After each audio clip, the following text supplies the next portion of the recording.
This old man deserves to lose everything. He's so useless, he can't even keep a job," my son-in-law shouted at the hearing over my late daughter's inheritance. That's when the judge stood up. "I've known him for 12 years. He's the most respected judge in the county." Subscribe to the channel for more stories like this and comment the city you're watching from. The rain hadn't stopped since we buried Eliana 3 days ago. I stood at my kitchen window watching droplets streak down the glass, each one carrying away another piece of my heart. 57 years old, and I felt ancient. My daughter, my only child, was gone, and with her went the light that had kept me going since my retirement from the bench 2 years ago. The house felt impossibly empty.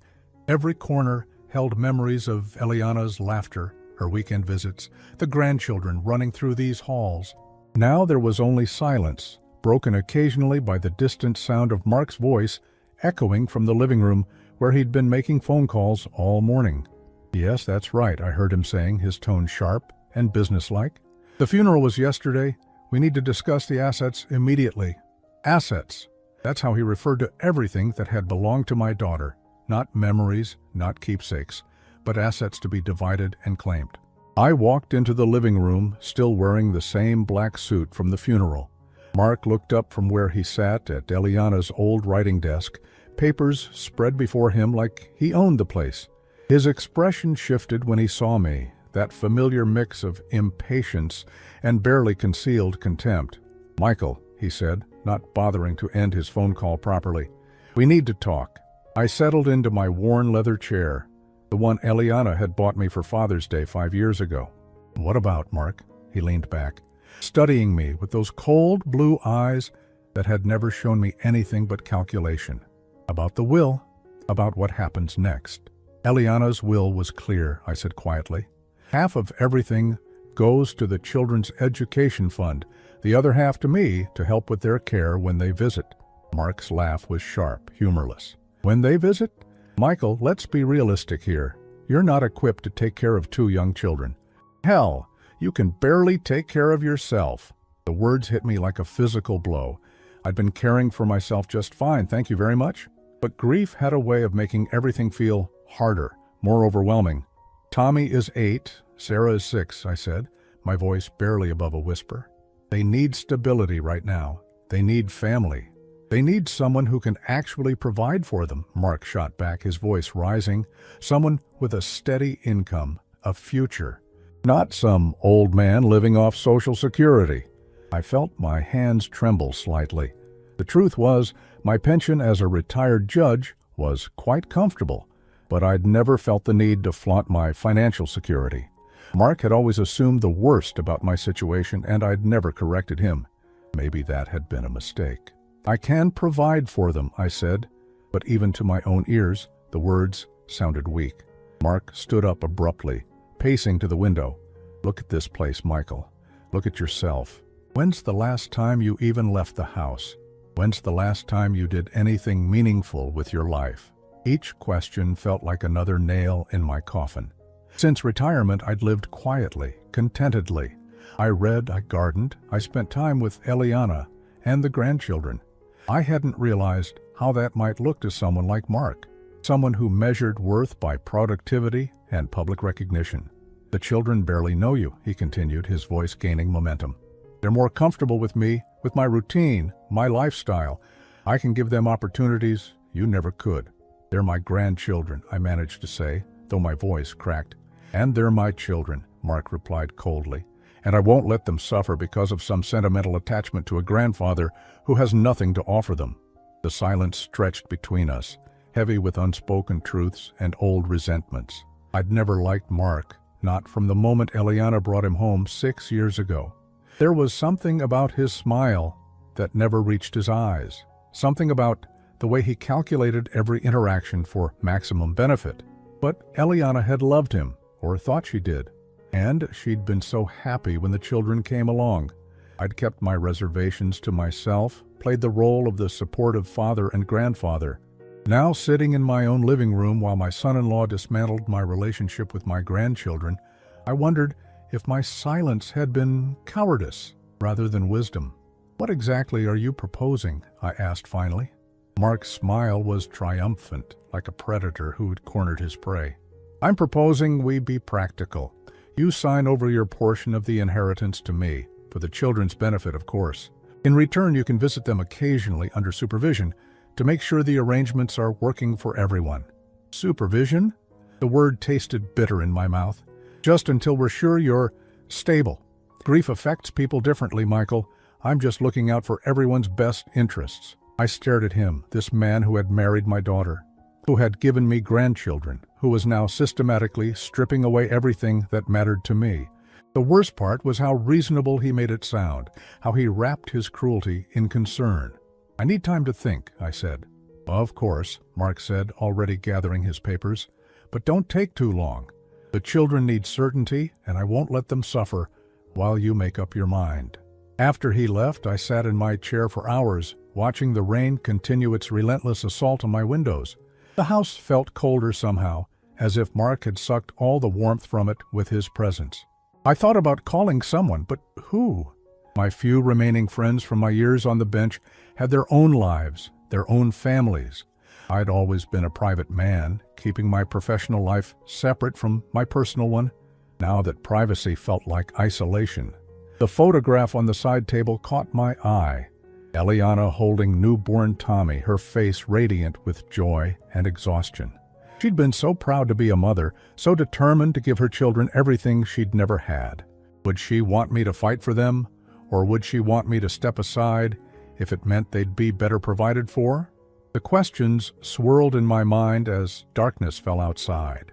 I didn't have answers, but I had a growing certainty that Mark's version of better provided for had nothing to do with love and everything to do with control. And somewhere deep in my chest, beneath the grief and the doubt, a small flame of anger began to burn. 3 weeks after our conversation, Mark's true nature began to reveal itself in ways I never could have imagined. It started small, comments made to neighbors, subtle suggestions planted in conversations with Tommy and Sarah's teachers, carefully orchestrated encounters designed to make me look incompetent. I first noticed it at the grocery store. Mrs. Patterson, who lived 2 houses down and had always been friendly, suddenly seemed uncomfortable when she saw me in the cereal aisle. "Oh, Michael," she said, her smile forced and pitying. "How are you holding up? Mark mentioned you've been having a difficult time." "I'm managing," I replied, confused by her tone. "It's hard, but I'm getting by." She nodded too enthusiastically, the way people do when they think you're not quite grasping reality. Of course, we all grieve differently. Mark seems so worried about you, though. Such a caring son-in-law." That afternoon, I called Tommy and Sarah, something I'd done every day since the funeral. But this time, Mark answered instead of letting the children pick up. "Michael," his voice was carefully modulated, speaking to me like I was a fragile, elderly patient. "I think it might be better if we limited the phone calls for a while. The children are still adjusting, and these daily conversations are just reminding them of their loss. But they're my grandchildren," I protested. "They need to know I'm here for them." "They know you love them," Mark said, his tone patronizing. "But what they need right now is stability and routine. I'm sure you understand." I didn't understand. What I understood was that my lifeline to Tommy and Sarah was being severed, one call at a time. The next blow came when I tried to attend Tommy's soccer practice on Saturday.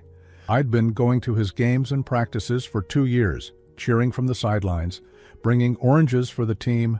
But when I arrived at the field, Mark was there with several other parents, and the conversation died as soon as they saw me. "Grandpa Mike," Tommy ran over, his face lighting up with genuine joy. For a moment, my heart soared. At least the children hadn't been completely poisoned against me. But Mark was there in seconds, his hand firm on Tommy's shoulder. "Remember what we talked about, buddy? Grandpa is still very sad about Mommy. We need to give him some space to feel better." Tommy's face fell, confusion replacing joy. "But I want to talk to Grandpa." "I know you do," Mark said, his voice gentle but firm. "But sometimes grown-ups need time alone when they're hurting.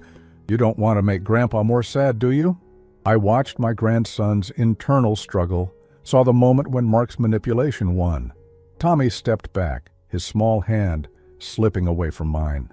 "Maybe next time, Grandpa," he said quietly, and my heart shattered all over again. As the days passed, Mark's campaign intensified. He began showing up at places where he knew I'd be: the hardware store, the diner where I sometimes had breakfast, even the library. Always friendly, always concerned, always ready with some story about my concerning behavior for whoever would listen. He just seemed so lost. I overheard him telling the pharmacist while I waited in line. Eliana was his whole world, you know? I'm worried he might not be thinking clearly these days. Oh, the pharmacist glanced at me with new eyes, sympathy mixed with wariness. When I approached the counter to pick up my blood pressure medication, she spoke to me with the careful enunciation reserved for the elderly and confused. But the worst came 2 weeks later, when I received a call from Sarah's teacher, Mrs. Henderson. "Mr. Collins," she said, her voice carefully neutral. "I wanted to discuss Sarah's recent behavior at school." My heart raced. "Is she okay? Is she hurt?" "She's not hurt, but she's been having some emotional difficulties. She's been telling the other children that her grandfather is sick and can't take care of himself. She seems very worried about you." The room spun around me. What exactly did she say? Mrs. Henderson hesitated. "She said her daddy told her that you forget things now, and that you can't cook for yourself, and that you talk to her mommy even though her mommy is gone. She's quite distressed about it." I gripped the phone tighter, my knuckles white. "None of that is true." "I'm not making any judgments, Mr. Collins," she said quickly. "But perhaps it would be helpful if you and Mr. Davis could come in together to discuss how to help Sarah process her grief in a healthier way." After I hung up, I sat in stunned silence. Mark had weaponized my grandchildren's innocence against me. He'd filled their young minds with lies about my mental state, making them afraid of the grandfather who loved them more than his own life. That evening, I tried to call them again. This time, Sarah answered. "Hi, Grandpa," she said. But her voice was different, cautious, worried. "Hello, sweetheart. How was school today?" "It was okay." A pause. "Grandpa, are you sick?" The question hit me like a physical blow. "No, honey, I'm not sick." "Why would you think that?" "Daddy said you might be confused sometimes because you miss Mommy so much. He said we should be extra gentle with you." I closed my eyes, feeling tears threaten. "Sarah, I want you to know that Grandpa is okay. I'm sad about Mommy just like you are, but I'm not confused. I remember everything perfectly." "But Daddy said..." "What did Daddy say, sweetheart?" Her voice dropped to a whisper. "He said you might think Mommy is still here sometimes, that you might talk to her like she can hear you." The lie was so specific, so calculated, that for a moment I couldn't breathe. Mark had crafted a narrative that painted me as a delusional old man lost in grief, talking to ghosts. "Sarah, listen to me very carefully," I said, struggling to keep my voice calm. "I know Mommy is gone. I know she can't hear me when I talk about her. But I do talk about her sometimes, because I want to remember all the wonderful things about her. That's different from thinking she's still here." "Oh." She sounded relieved but still uncertain. "Daddy said we shouldn't ask you about Mommy, because it makes you too sad." Another manipulation. Mark was isolating me from the children's grief process, making them afraid to share their feelings with the one person who loved their mother as much as they did. Before I could respond, I heard Mark's voice in the background. "Sarah, who are you talking to?" "Grandpa Mike," she said, and I could hear the caution creeping back into her voice. "Sarah, remember what we talked about. Grandpa needs his rest." The phone was taken away before I could say goodbye. That night I couldn't sleep. I paced my house, fury and helplessness warring in my chest.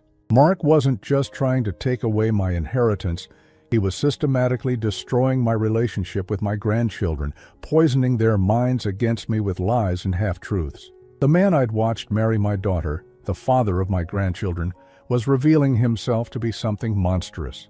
He was stealing not just money, but love, memory, and connection. He was erasing me from their lives, while making them believe it was for their own good. As I stood in my darkened living room, staring at the family photos that lined the mantel, a cold clarity settled over me. Mark thought he knew exactly who he was dealing with, a broken, grieving old man with no resources and no fight left in him. He was about to discover just how wrong he was. The legal papers arrived on a Tuesday morning, delivered by a courier who looked apologetic as he handed me the thick envelope. My hands trembled slightly as I read the petition filed by Mark Davis, requesting a competency hearing to determine my fitness to manage the inheritance left by my daughter. The allegations were devastating in their calculated cruelty.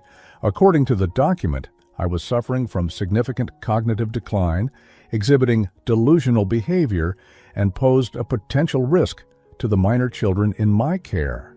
Mark had gathered what he claimed was evidence, statements from neighbors about my erratic behavior, reports from shopkeepers about my confusion, and most damaging of all, testimonies from Tommy and Sarah's teachers about concerning things the children had said.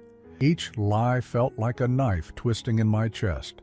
Mark had spent weeks building this case, carefully planting seeds of doubt in every corner of my small community.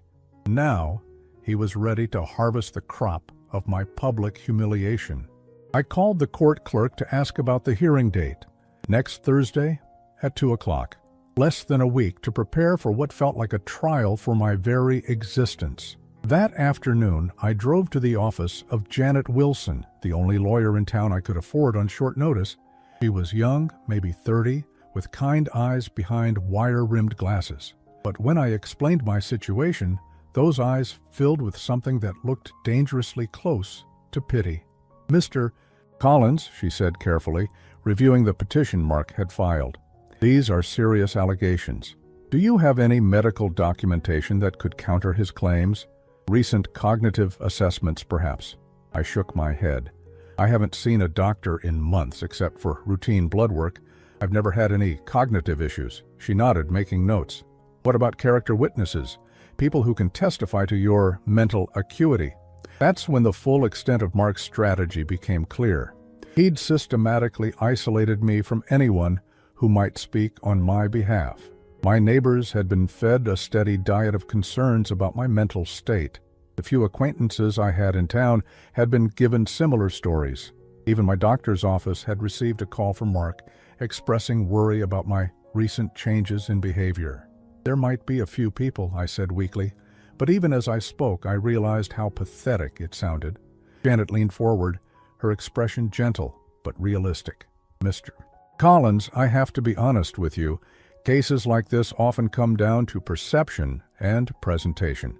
Your son-in-law appears to have been very thorough in building his case. So you think I'm going to lose?" She hesitated. "I think you're facing an uphill battle. The court's primary concern will be the best interests of the children.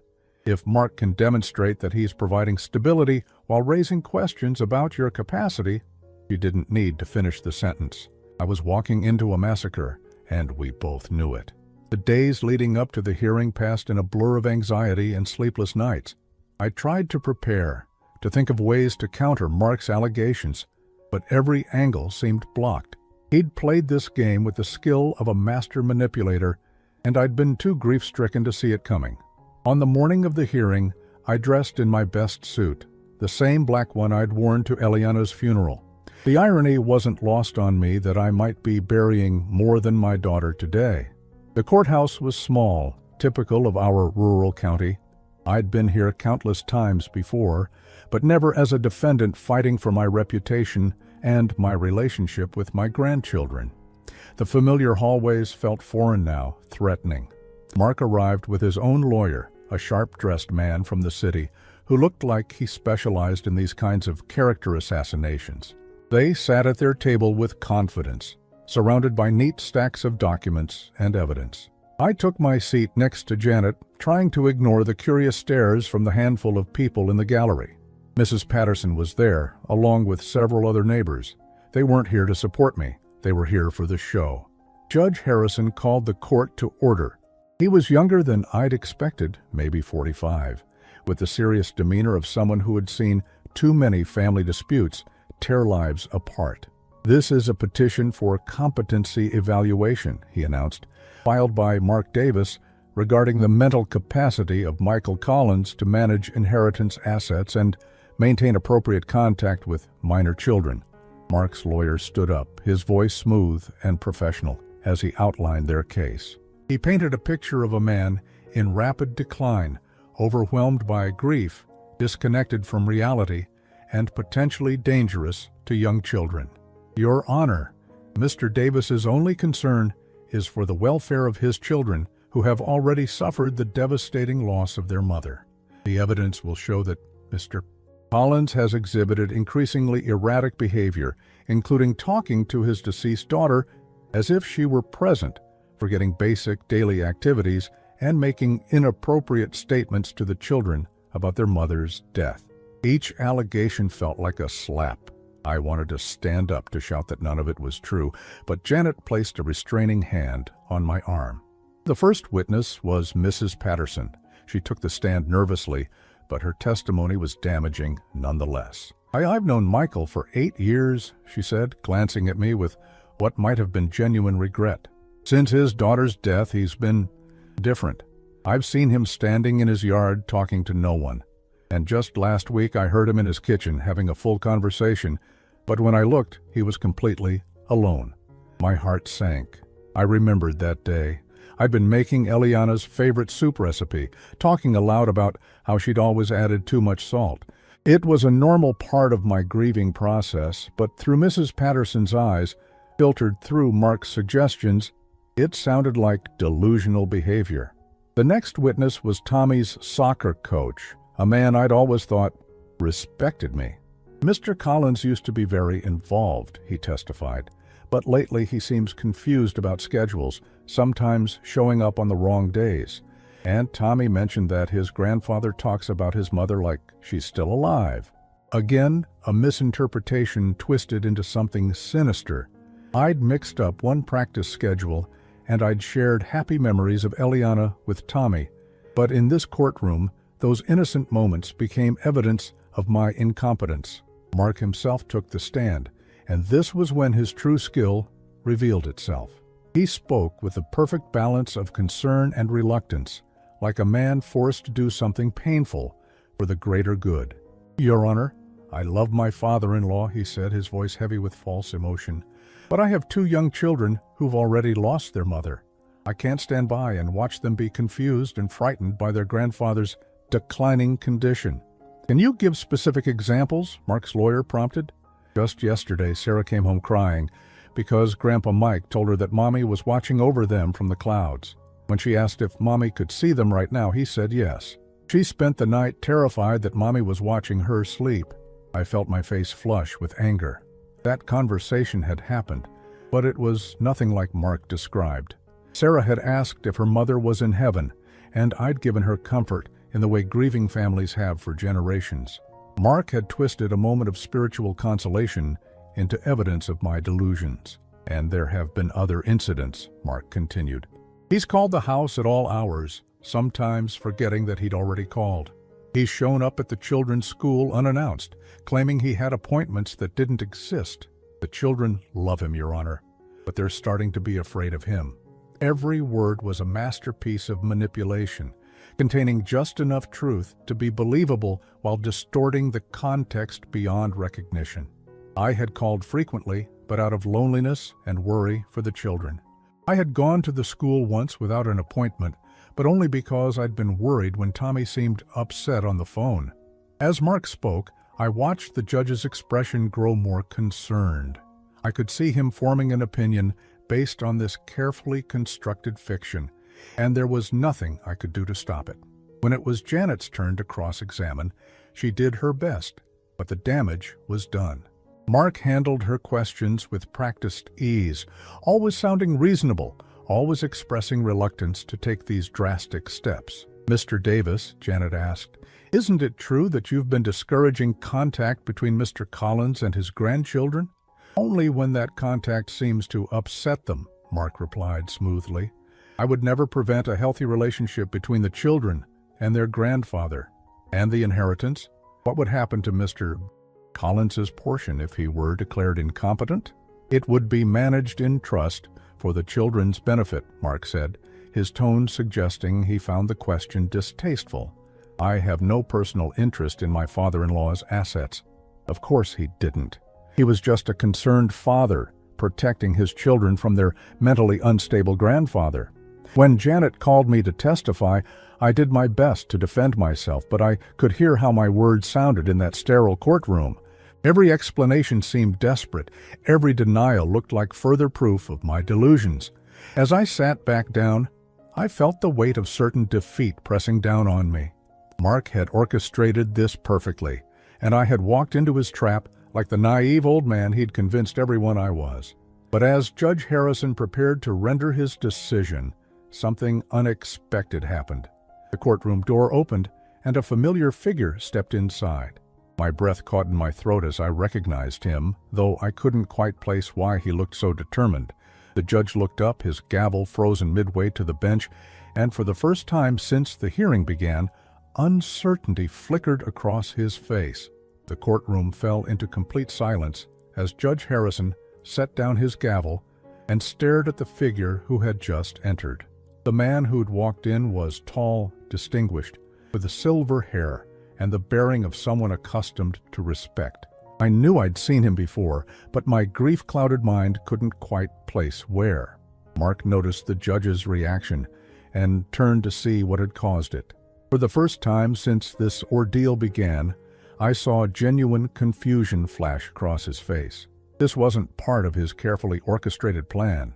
"Your Honor," the newcomer said, his voice carrying the authority of someone used to commanding attention. "I apologize for the interruption, but I believe I have relevant information regarding this case." Judge Harrison stood up, something I'd never seen a judge do in the middle of proceedings. "Chief Judge Morrison," he said with unmistakable respect. Of course, please approach the bench." Chief Judge Morrison. The name hit me like a lightning bolt, and suddenly I remembered. Robert Morrison, Chief Judge of the Superior Court, now retired. I'd worked with him for 12 years before my own retirement. We'd handled dozens of cases together, had coffee countless mornings, shared the weight of difficult decisions that affected real people's lives. But Mark didn't know any of this. To him, this was just another old man, probably another character witness for his incompetent father-in-law. Chief Judge Morrison walked toward the bench with measured steps, but his eyes found mine for just a moment. In that brief glance, I saw something that made my heart race with hope, recognition, concern, and something that looked like barely controlled anger. "Your Honor," Chief Judge Morrison said, addressing Judge Harrison, but speaking loudly enough for the entire courtroom to hear, "I couldn't help but notice that the defendant in this case is Judge Michael Collins, retired from this very courthouse." A collective gasp rose from the gallery.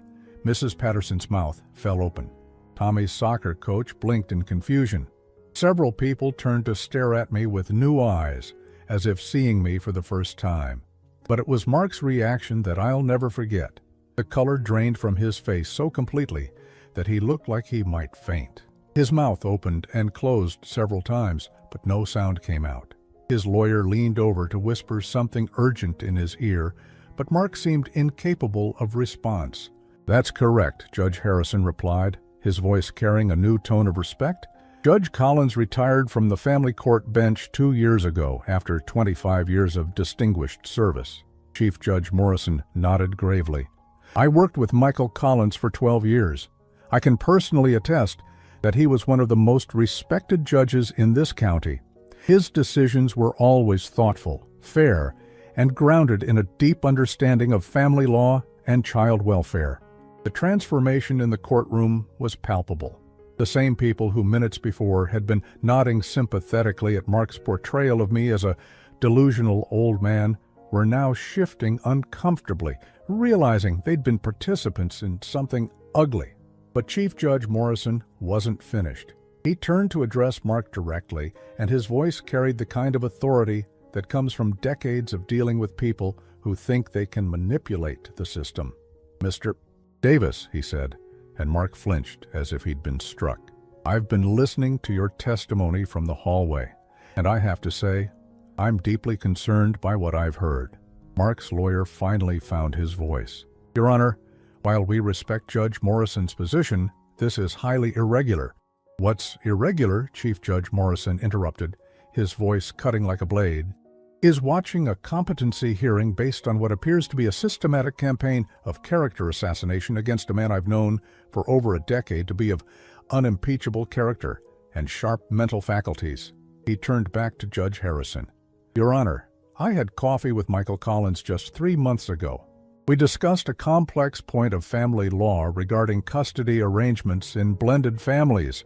His analysis was brilliant, his memory perfect, and his concern for child welfare as strong as it ever was during his years on the bench. I felt tears stinging my eyes, but for the first time in weeks, they weren't tears of despair. Chief Judge Morrison continued, I came here today because someone called to tell me that Judge Collins was being portrayed as mentally incompetent. I couldn't believe it, so I came to see for myself. What I've witnessed is a travesty. The silence in the courtroom was deafening. Mark sat frozen in his chair, his carefully constructed world crumbling around him. His lawyer was frantically shuffling papers, probably looking for some way to salvage the situation. But the damage was done, and everyone in that room knew it. Mr. Davis, Chief Judge Morrison said, turning his full attention to my son-in-law, you've just spent the better part of an hour describing Judge Collins as confused, delusional, and potentially dangerous to children. You said, and I quote, this old man is so useless, he can't even hold down a job. Mark's face went from white to red. He opened his mouth, but Chief Judge Morrison held up a hand. For 12 years, I watched Michael Collins make decisions that affected hundreds of families.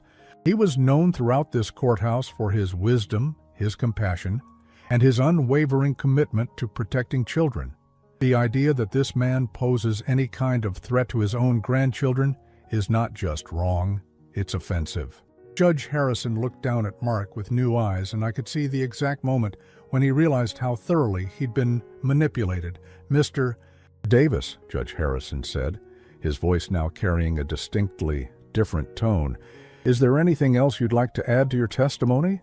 Mark looked like a cornered animal. His carefully rehearsed performance had been shattered, his credibility destroyed. When he spoke, his voice was barely a whisper. I was just concerned about the children. Concerned about the children, Chief Judge Morrison repeated, and there was no mistaking the disgust in his voice. Or concerned about an inheritance? Mark's lawyer stood up quickly. Your Honor, I think we should recess to allow my client time to— Sit down, Judge Harrison said sharply. Mr. Davis, I want to be very clear about something. Perjury in these proceedings is a serious crime. Deliberately providing false testimony in an attempt to have someone declared mentally incompetent is not just illegal, it's morally reprehensible. The word perjury seemed to hit Mark like a physical blow. He slumped in his chair, all his arrogance and manipulation finally collapsed. Chief Judge Morrison turned to me, and his expression softened. Michael, I owe you an apology. I should have known something like this was happening. A man of your stature shouldn't have had to endure this kind of public humiliation. I found my voice at last. Thank you, Robert. I didn't know how to fight this alone. You're not alone, he said firmly. Then he turned back to Judge Harrison. Your Honor, I respectfully request permission to speak to the character and mental capacity of Judge Collins. Please do. Michael Collins is one of the finest men I've ever had the privilege to work with. His judicial opinions were cited in appellate courts. His commitment to families and children was legendary in this courthouse. The idea that this man is mentally incompetent is not just false. It's absurd. He paused, looking directly at Mark. What we've witnessed here today appears to be a calculated attempt to exploit a grieving man's privacy and dignity for financial gain. It's despicable. The courtroom was so quiet you could hear the air conditioning humming. Mark sat motionless, his dreams of easy money and control evaporating before his eyes.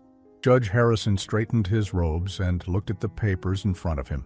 When he spoke, his voice carried the finality of judgment.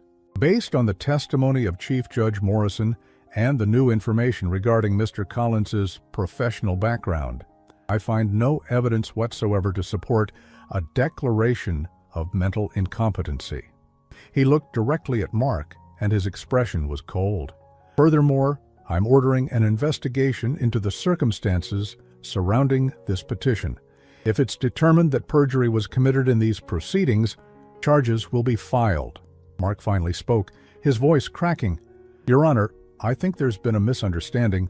"The only misunderstanding," Judge Harrison cut him off, "was mine in taking these allegations seriously in the first place." As the gavel came down, dismissing the case completely, I felt a weight lift from my shoulders that I'd been carrying for weeks. The humiliation was over, the lies exposed, the truth finally revealed. But as I looked at Mark, slumped in defeat at his table, I realized this was only the beginning of the reckoning he had brought upon himself. The news traveled through our small town faster than I could have imagined. By the time I got home from the courthouse, my phone was already ringing. The first call was from Dr. Peterson, Tommy's pediatrician. "Judge Collins," he said, his voice filled with embarrassment, "I owe you a tremendous apology. Mark Davis called me last month expressing concerns about your mental state. I should never have listened to him without speaking to you directly." Similar calls followed throughout the evening. The pharmacist who'd treated me like I was confused, the librarian who'd started speaking to me in slow, careful tones, even my mailman who'd been watching me with worried eyes for weeks. One by one, they called to apologize, to explain how Mark had approached them with his concerns about my deteriorating condition. The picture that emerged was staggering in its calculated cruelty. Mark hadn't just been spreading casual doubts about my competence, he'd been conducting a systematic campaign to destroy my reputation in every corner of my daily life. He'd visited businesses I frequented, spoken to neighbors, even contacted my former colleagues to express his concerns about my mental state. But now that the truth was out, the tide was turning with remarkable speed. Mrs. Patterson showed up at my door that evening, wringing her hands and looking genuinely distressed. "Michael, I feel horrible," she said when I let her in. "Mark came to me 3 weeks ago. He seemed so worried about you, so caring. He said you'd been having episodes, talking to Eliana like she was still there. He asked me to keep an eye on you, to let him know if I saw anything concerning." I made us both tea and listened as she continued. "He made it sound like you were in danger, like you might hurt yourself or the children. He said he was worried about leaving Tommy and Sarah alone with you. I thought I was helping by reporting what I saw." "What exactly did you report, Helen?" I asked gently. She looked ashamed. "I told him about seeing you in the yard talking and about hearing you having conversations in your kitchen. But Michael, I realize now that I talked to my late husband, Harold, all the time. It's not crazy, it's just grief. It's how we cope." The irony wasn't lost on me. Mrs. Patterson had been manipulated into betraying a grieving neighbor, using her own grief as a weapon. Over the next few days, more people came forward with similar stories. Mark had been thorough, methodical, and convincing. He'd portrayed himself as a devoted son-in-law, struggling with the difficult decision to intervene in his father-in-law's declining mental health. But there was more to uncover, and it came from an unexpected source. Janet Wilson called me on Friday morning. "Michael, you need to come to my office immediately. I've discovered something that changes everything." When I arrived, she had a stack of papers spread across her desk and a grim expression on her face. "I've been investigating Mark's background," she said without preamble. "What I found is disturbing." She handed me a series of documents. "Mark Davis has done this before." My blood ran cold as I read through the papers. Court records from 3 different states showed a pattern that made my stomach turn. Mark had been married twice before Eliana. In each case, he'd married women with assets or family money. In each case, the marriages had ended acrimoniously, with Mark fighting for portions of inheritances or family wealth. "Look at this," Janet said, pointing to a particular document. His first wife's elderly father died 6 months after their divorce was finalized. Mark had tried to have him declared incompetent, claiming the old man was giving away money irresponsibly to his daughter, Mark's ex-wife. The parallels were chilling. The same accusations, the same strategy, the same calculated dismantling of an elderly man's reputation and relationships. His second marriage ended when his wife's mother died, Janet continued. Mark fought the will, claiming his mother-in-law had been unduly influenced. The case dragged on for 2 years before it was dismissed. I stared at the documents, pieces of a horrible puzzle falling into place. He targeted Eliana because of me, because of what he thought I might leave her. "It gets worse," Janet said grimly. "I found evidence that he was researching your background before he even married your daughter. He knew about your judicial pension, your property holdings, everything." She handed me another set of papers. "These are financial records I obtained through discovery motions. Mark has significant debts, gambling debts, credit cards, a failed business venture. He needs money, Michael. He needs it badly." The picture was becoming clear, and it was more sinister than I'd imagined. Mark hadn't just been a bad husband to Eliana. He'd been a predator who'd married her as part of a long-term financial scheme. "There's something else," Janet said. "I've been in contact with his ex-wives. They both want to testify about his pattern of behavior. Apparently, he tried the same manipulation tactics with their families. As horrifying as these revelations were, they also brought a sense of vindication. This wasn't about my failures as a father or grandfather. This was about a man who made a career out of exploiting families in their most vulnerable moments." That afternoon, Chief Judge Morrison called with more disturbing news. "Michael, I've been looking into this Mark Davis character. The district attorney is very interested in what happened at that hearing. They're considering charges not just for perjury, but for attempted fraud." "Fraud? Think about it," Robert said. "He systematically created false evidence to have you declared incompetent with the goal of gaining control of your inheritance. That's fraud, plain and simple. And if they can prove he's done it before," the weight of what he was suggesting hit me. Mark might be facing serious criminal charges, but the most important development came that evening when my phone rang and I heard a small voice I'd been desperately missing. "Grandpa Mike? Tommy!" My heart leaped. "How are you, buddy?" "I'm okay. Grandpa, Daddy's been acting really weird. He's been on the phone a lot and he seems scared. And some people came to the house to ask him questions." My chest tightened. "What kind of people?"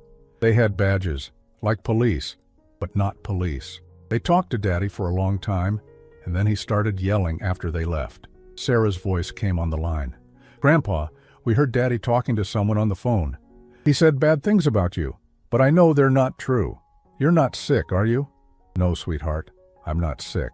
We want to come see you," Tommy said. "We miss you so much, and we miss Mommy. And talking to you about Mommy made us feel better." Tears burned my eyes. "I miss you too, both of you, more than you can imagine." "Daddy said we couldn't talk to you because it made you sad," Sarah said. "But talking to us doesn't make you sad, does it?" "No, honey. Talking to you makes me happy. It makes me feel close to your Mommy." I heard whispering in the background. Then Tommy came back on the line. "Grandpa, we're scared. Daddy's been different since Mommy died.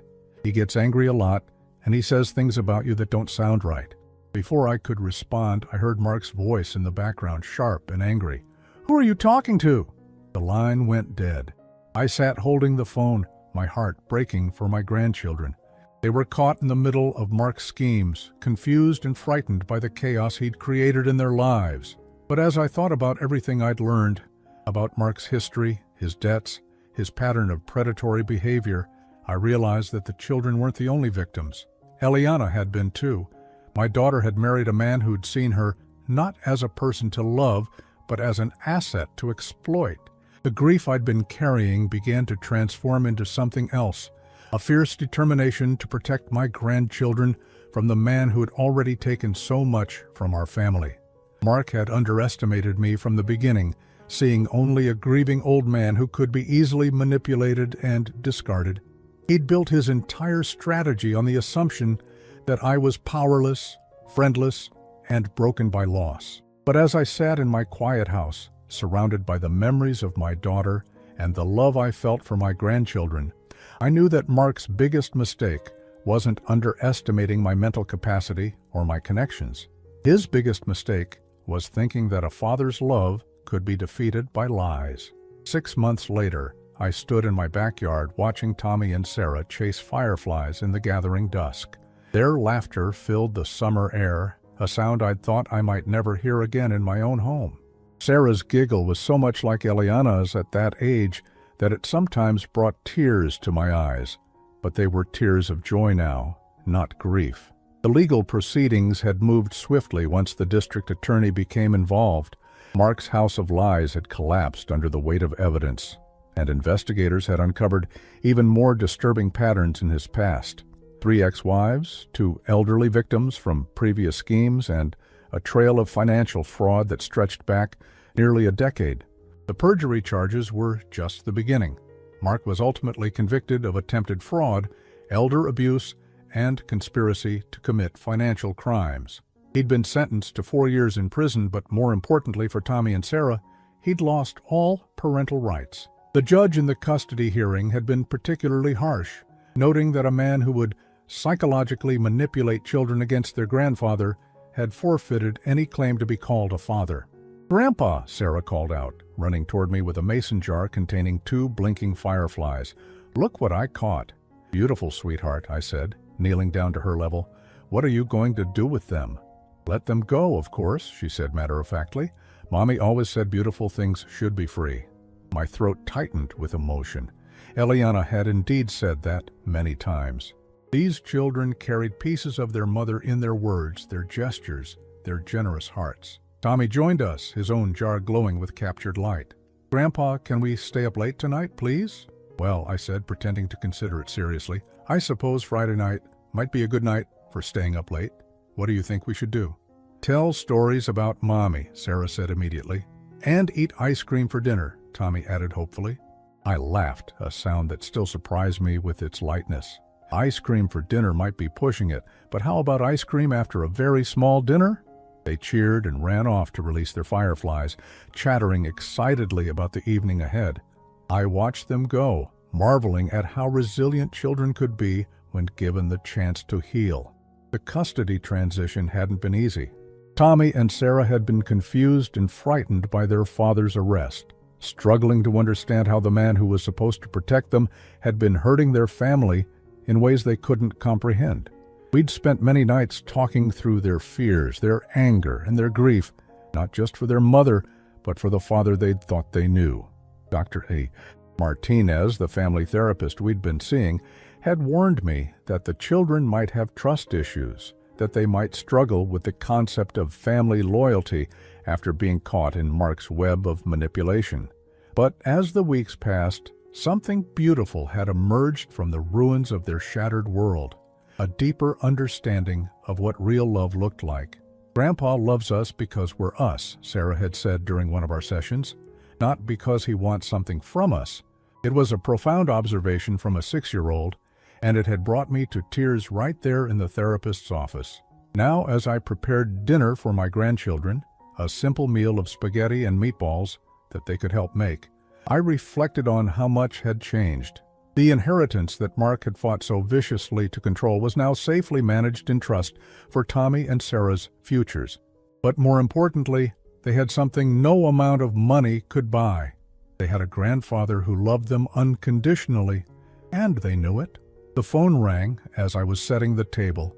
It was Chief Judge Morrison, who'd become not just a colleague again, but a true friend. "Michael, how are things going with the kids?" "Better every day, Robert. They're remarkable, so much stronger than I gave them credit for." "That's wonderful to hear.